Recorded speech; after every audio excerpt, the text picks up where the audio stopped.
Eileen in Victoria, BC says, my experience has been that there's a certain kind of attentiveness and even a sense of patient expectancy in unknowing.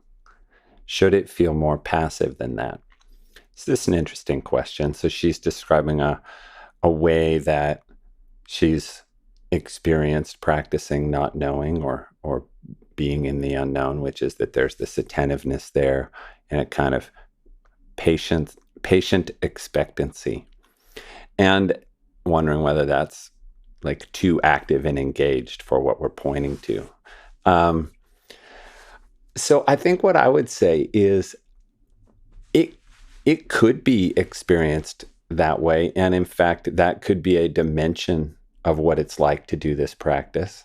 We could all sit here right now with a kind of just, if I just even took what you said and we could turn it into a practice for a moment and say, okay, let's all just be here and just be attentive, or just being here and being attentive.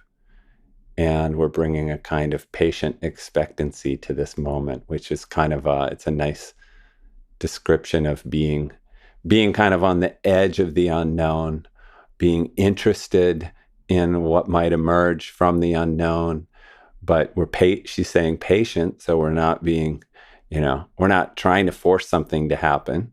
That's what I hear in patient expectancy, not trying to force, just allowing each moment to emerge into the next.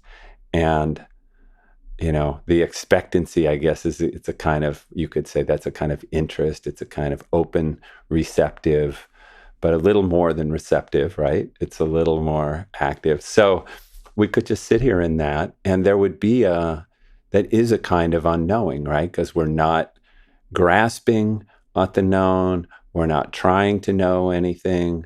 We're really here for this moment as it is, available to it as it is. So that all feels like a practice of unknowing. So I think that's fine. And it also might not be that way. We could be doing this practice of unknowing, and we could kind of just literally, some of the practices we did today, just like at the beginning, Jeff just said, just step into the part of you that has no idea, step into the part of you that knows nothing. And that can just be a radical leap into the unknown.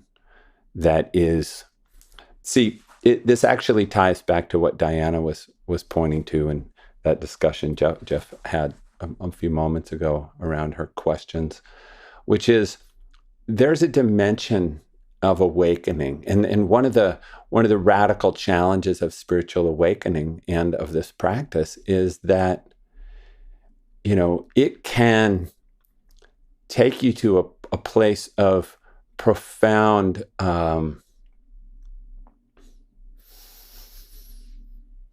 self-forgetting, or like there's a dimension of this where you disappear, in meaning that any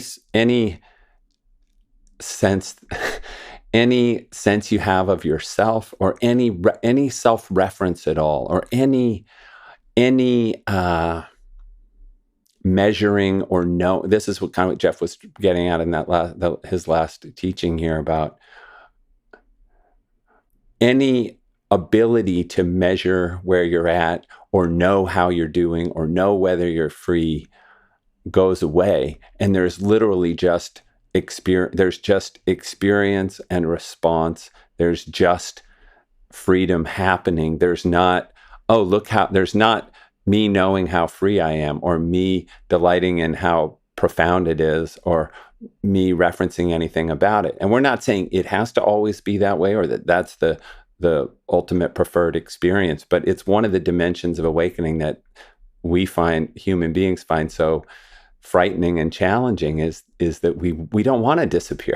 We don't want to kind of be erased from the equation. The little ego self that always gets to look at itself in the mirror and have a sense of accomplishment, and have a sense that I know how I'm doing, and that I know I'm going to be able to find my way back, and that whole piece is something we have to be willing to let go of, and go and ultimately transcend, and be disappeared, and experience what that what that's like. And so all that is just to say, in terms of your question, Eileen, it's just it can completely be what you said, and it can completely be other things too. And so, you know, we don't know. And the relationship to all experience in this is I don't know.